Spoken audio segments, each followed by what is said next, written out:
Hey, I'm CJ. Welcome back to the Dirty Landry Experience. And I got to tell you, today, this is one of the toughest days of my broadcast career. But I did promise my friend Andre this morning that I could do this, and I will get through it. I think.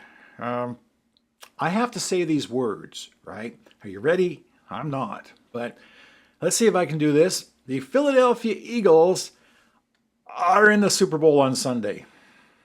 Now, I can't do the other part of it, even though I don't think they're going to lose. I can't actually say that other part out loud. I can say I think Kansas City's going to lose.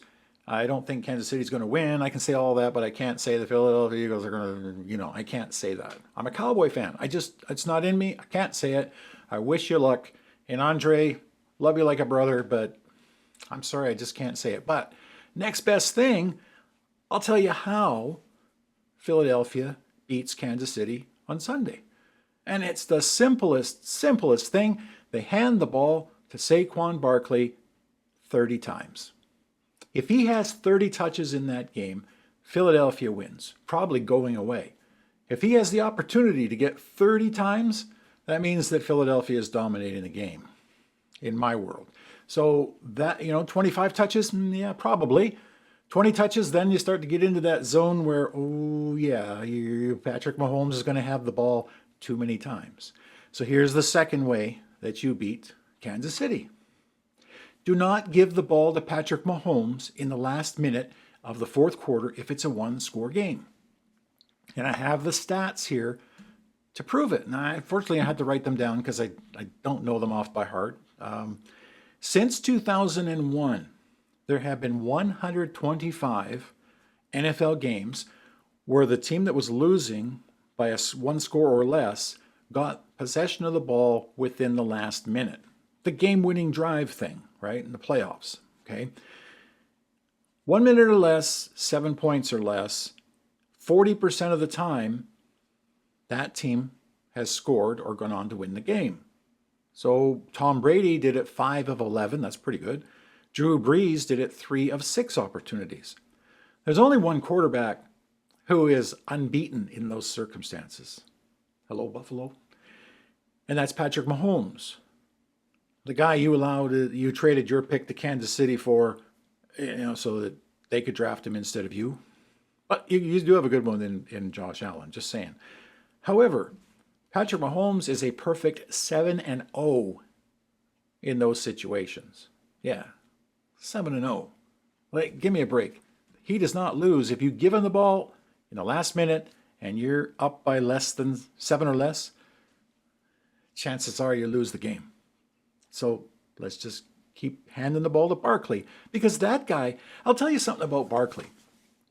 I've been watching NFL football for probably about 60 years now.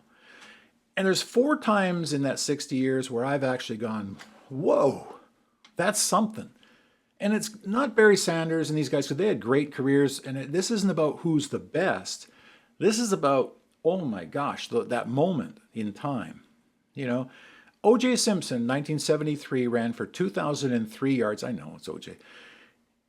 That was the first time that 2,000-yard barrier was broken, but he did it in 14 games. Imagine that. In 1989, O. Jackson, he ran for 950 yards. Nothing special about that, but wow, that guy was big and strong and fast, and he ran out of the stadium in Seattle, and this guy was a beast all of a sudden. But in 1989, he had 32 home runs for the Kansas City Royals, as well as rushing for 950 yards in the NFL. That was one of those moments. And then Derrick Henry, King Henry, in 2019, when he was okay, and all of a sudden he was, holy, where did that guy come from? That was a moment. And all of those, SAQUON Barkley right now, to me, is having the best season that I've ever seen in the National Football League as far as leading his team to victory. He's going to lead his team to, championship. I didn't have to say it. He's rushing for 150 yards a game in the playoffs, for crying out loud. He's getting better as the season goes on. If you hand him the ball 30 times, he's going to break 1 or 2 or 3 of those for 40, 50, 60 yards. You just know that's going to happen. And there's your path to success. And that's why Barkley is the MVP of that team and is going to show us all on Sunday exactly why. Now, I want the Chiefs to win. Number one, I'm a Cowboy fan, don't want, And number two, I just like to see a three-peat. No, if it happens, great. But right now I'm of the mindset I just want Sunday's game to go without an official controversy. So let's just leave that at that. But I also want to leave you with this. In the last 8 years, no matter who wins this Sunday's game, in the last 8 years, 5 winners are either Philadelphia or Kansas City. That's dominance. And then the other thing is, they were talking the other day about naming the Lombardi Trophy, the Tom Brady Trophy. It's kind of a joke, but this is why they shouldn't. If Mahomes had won that game against Tampa a few years ago, that would be 4 Super Bowls. And if he wins this Sunday, that would be 5, and Brady had 6. So, give it a few more years and maybe they're calling it the Mahomes Trophy.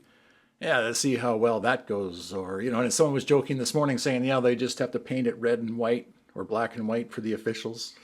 Anyway. Sunday. And one more thing I almost forgot.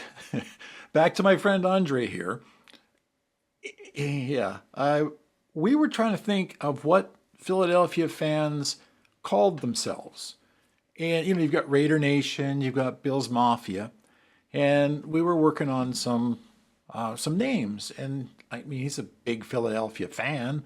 I figured that he would have something, and he just said the first thing out of his mouth was the Philly Degenerates.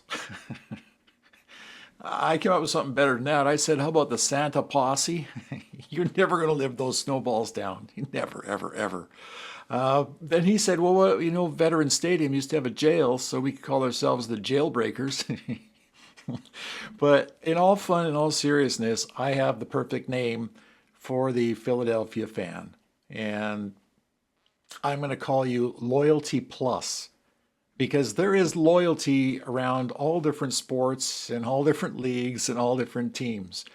And if there isn't a plus after loyalty for Philadelphia fans, of all Philadelphia fans, including the Eagles, the Phillies, and so forth, man, you guys are as loyal as anyone I have ever seen, as boisterous.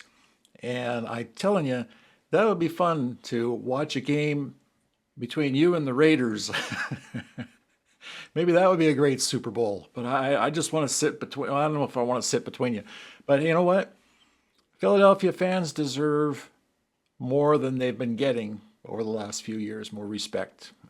So anyway, have a great game this weekend. I'm so sorry about almost forgetting to do this. Thanks for watching. I'm CJ. This is the Dirty Laundry Experience. Please like, subscribe, show your support, and we'll see you next week. This is going to be a fantastic game this weekend. I'm CJ. Yeah, I'm on. Oh, yeah, CJ, I know you have a tough time being a Cowboy fan and all, about them Waggles, Philadelphia's Eagles. Yeah, they're going to win the supper on Sunday, the Supper Bowl. Yeah, they're going to win that game. I know you had a tough time, and I appreciate you letting me on to say that. Not particularly a fan myself. I like the Giants. But, you got to give credit where credit's due, and that's what's going to happen on Sunday. Yep, back to you, CJ.